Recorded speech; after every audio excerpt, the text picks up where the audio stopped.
Joining us here now, though, via Zoom from the NFL Network, NFL Media Group. And again, we plus it up. We plus it up here. He plussed it up yesterday on NFL Plus. He was part of the coverage of Caleb Williams' pro day at USC. Steve Wyche. Good to see our chief national reporter back here. Good to see you, Steve. How you doing? Good seeing you, Rich. Are you trying to say that Larry David might be full, a la Aaron Donald? Yeah, he might be. Yes. He's full. After 12 seasons, he's full. That's correct. But after 10 for Aaron Donald. So what was the pro day like? What were your impressions? It was real interesting, Rich, and I'll kind of put it to you this way. First off, all 31 teams were there. The Bears were deep. They had probably 7 or 8 people from their coaching staffs and personnel staffs were there. But, Rich, most pro days, when you have a quarterback, they're trying to dazzle, right? They're trying to show you that they can rip it outside the numbers to the opposite hash, that they can throw it deep, that they can roll out, that they can play under center. Caleb's pro day was more of a showcase of this is what I can do when everything's working fine around me. I'm going to keep it in the pocket. He did 50 throws almost exclusively from the pocket, about 60% from shotgun, about 40 from simulated under center. And he wasn't trying to make the big throws. Yeah, there were some deep throws. There were some really just beautiful rocket balls outside of the numbers. But again, it seemed like he wanted to show these teams what he could do when things were calm. Because, on film at USC, especially last season, rarely were the seas settled when he dropped back to pass. So it was really kind of as our Daniel Jeremiah said, a salad type of pro day in terms of like the full entree with dessert. Okay. So for those who don't eat greens, what does that mean? Steve? So I think that means like, hey, look, nothing fancy here.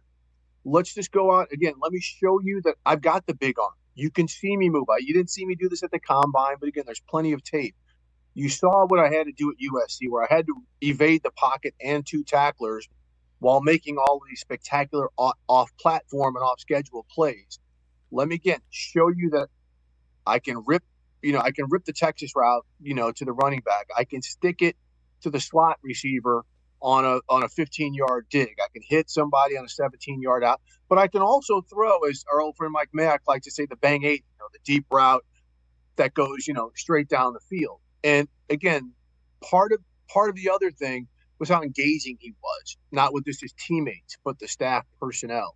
And Rich, that is a huge thing for someone who to bring a 22-year-old into their building, pay them tens of millions of dollars, and they want them to be able to walk in and speak to the people in the cafeteria and speak to the people who are cleaning up their equipment and also get along with teammates who a lot of them could be 10 years older than him. Yeah, and he did that at the Combine, too. He thanked everybody who ran drills. He turned the lights out on that Saturday night. And the photograph we have up on the screen, it's still up there for a reason, because he's gripping the football with his left hand with a smile on his face. He was warming up, throwing spirals left-handed, Steve. What was up with that? He's just that, he's just that talented. And Rich, we've seen him, even when he was back at Oklahoma playing for Lincoln Riley, and things were much more on schedule than how they had to be last season at USC. Right. Yeah. So I think he was just like, hey, I've got it. I can do the Mahomes stuff. Again, that's the comp. When you see a lot of the baseball type of throws and things that he can do in the big arm and just a spectacular ability that he has. So we saw him punt the ball to kind of button up his pro day. So he was just doing a lot of things, but I think at the same time, he was trying to keep it light for his handful of teammates who are also trying to impress these scouts and trying to make them not feel that they were under any pressure, because he knows he's going to be the first pick. But he also wanted to make sure that they look good so they can get a shot in the NFL as well. Steve Wyche here, fresh off of the USC Pro Day coverage on NFL Plus right here on the Rich Eisen Show. You just said it. He knows he's going to be the first pick. He does, right? You think it's been communicated legitimately already? It was, well, I got to tell you, it was hard not to think that, just watching the interaction of what happened there. Like, who did he go see right after he finished throwing, after he hugged up his teammates? Matt Eberflus, Ryan Poles, the head coach and general manager of the Bears, his head coach at USC, Lincoln Riley, who was standing with Poles and Eberflus while most of this workout was going on, that he went and shook hands with other people on the staff. Yes, he did shake hands with Adam Peters and Dan Quinn of the Washington Commanders, who have the second overall pick. But, you saw him, Keenan Allen showed up, right? Rich, this is the first time I've ever seen anything like this. A veteran player gets traded, right, to the Bears, wide receiver. He shows up at his pro day. Right, so Caleb said that they had a relationship because Keenan Allen, of course, played for the Chargers here in L.A., and so they had a prior relationship. But Keenan could have been doing 4 million other things, and he came to see what likely will be his next quarterback go through this process. So, again, the Bears, I spoke to somebody with them. They arrived in town Monday. They met with Caleb. They went to dinner. They were the only team to do so as Caleb put off scheduling any other meetings until after the pro day. So, again, if I'm connecting the dots and reading the tea leaves and everything else, this seems like the draft starts at 2 with Washington because number 1 is pretty buttoned up. No doubt, man. I got that sense, too, just at the Combine even. And I imagine that's the only way a Cal Bear is going to show up at USC's Pro Day, right? Right, exactly. Well said. Otherwise, there would be a very warm place that have to freeze over for that to happen. And that's the sense, too, is what a setup for Caleb with DJ Moore and Keenan Allen and Cole Kmet and DeAndre Swift in the running back room and $60 million in cap space to potentially maybe sign somebody here, there, get a nice mid-season acquisition. Even they went ahead and got Montez Sweat last year, and that's the other point too, is how supremely talented they are on that side of the football. This is a great setup for Caleb. So I don't understand the conversation about pulling an Eli or Willie pulling Eli. Like he does, right? You already made the face. I mean, he's kind of all in here, don't you think, with the Bears as well? It really seems so. And Rich, don't forget the Bears have the 9th overall pick as well. So they've got some ability to trade back and get pieces and use that to get, maybe one of the best pass rushers to go with Sweat on a rookie contract. I actually asked Caleb, I was like, look, do you fully expect to go to Chicago? And he was like, good question. Like, how am I going to answer this without saying yes? And he was like, well, I'll put it to you this way. Things can happen. They could still trade the pick, things like that, like he's giving every scenario. So he didn't come off as saying that, I fully expect to go to Chicago. But like you said, it seems like he's all in. All this conversation of, he should pull an Eli. Like, why? They set their team up to some degree better than C.J. Stroud had it set up, in Houston. People forget that Stroud went to a team that had a pretty strong, offensive line with Laramie Tunsil and Titus Howard and players like that. Now, no one knew his receivers were going to show up the way they did. Well, we know the Bears receivers have got a history of being pretty good. And like you said, the back half of last season, Matt Eberflus got that defense playing very well once they acquired Montez Sweat. So he is not walking into a situation like, that we saw, Bryce Young walk into in Carolina last year.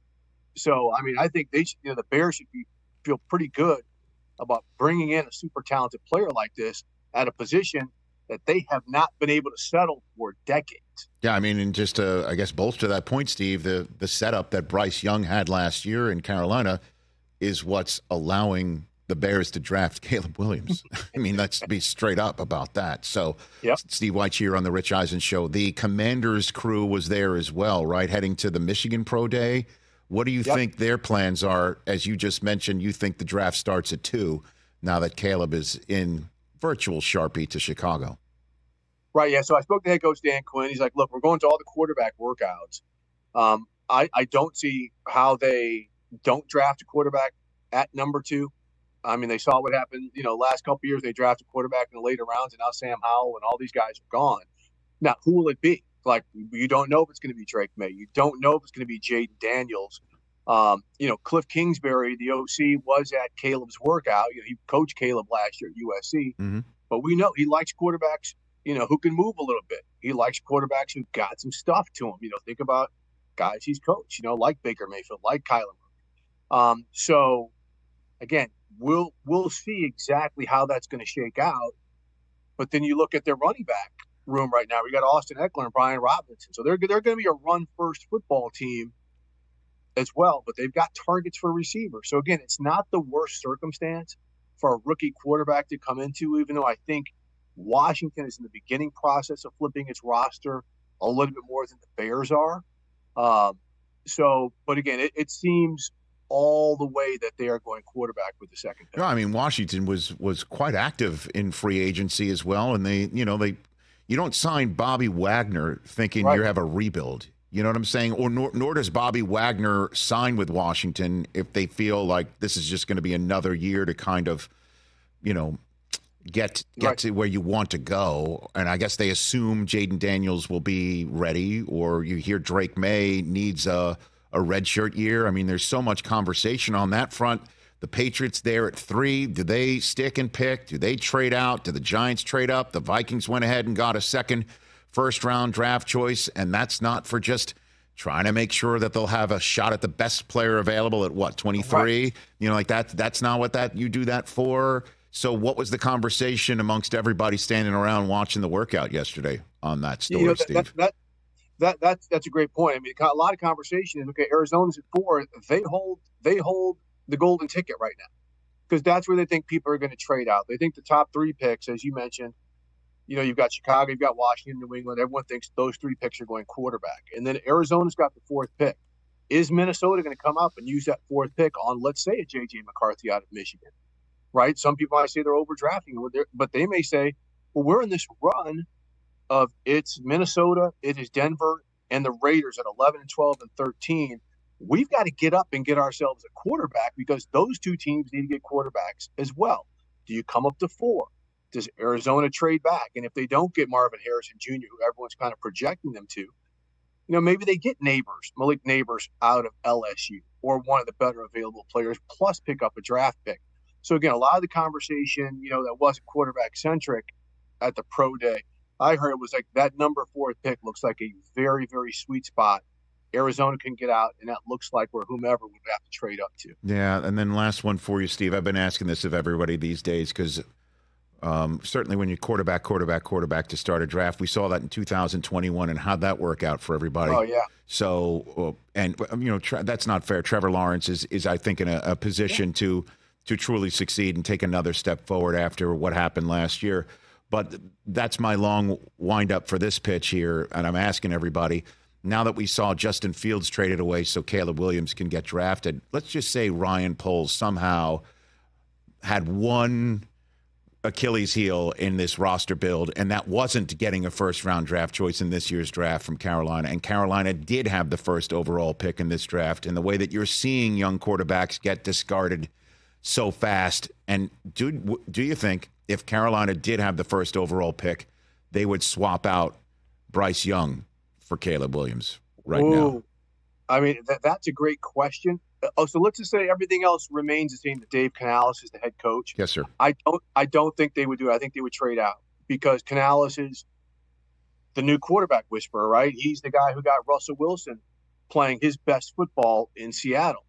He's the guy who got Geno Smith having his best season in Seattle. He's the first guy to get Baker over 4,000 yards.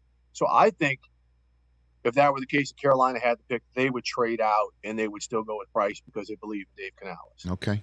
All right, Steve. Appreciate your 2 cents there. Let's get you back in studio next time. I know you got what do you got going on today, Steve? We're getting ready to tape the NFL report, James Palmer and I, and we've got a good show. Kenny Moore on. We're going to talk a little bit about Caleb. We're going to have Brian Baldinger on, and then Lance Zierlein, one of our draft analysts, is going to be on, Rich, telling us about the best pass rushers. We're not talking about the guys no, we're not back enough. So that's going to be good stuff. On NFL Plus, catch out the NFL report. Say hi to James and his hair. As if that's not enough, I just had Pelissero on last hour. He and James Palmer would have a pomade off. Ooh. That's for sure. Steve, Dapper Dan, man. Great to see you. Thanks again. Appreciate it. That's Steve Wyche. Everybody check out the NFL report on NFL Plus, which you can do right here on Roku. Catch the Rich Eisen Show every single day on the Roku channel, 12 to 3 Eastern, for free.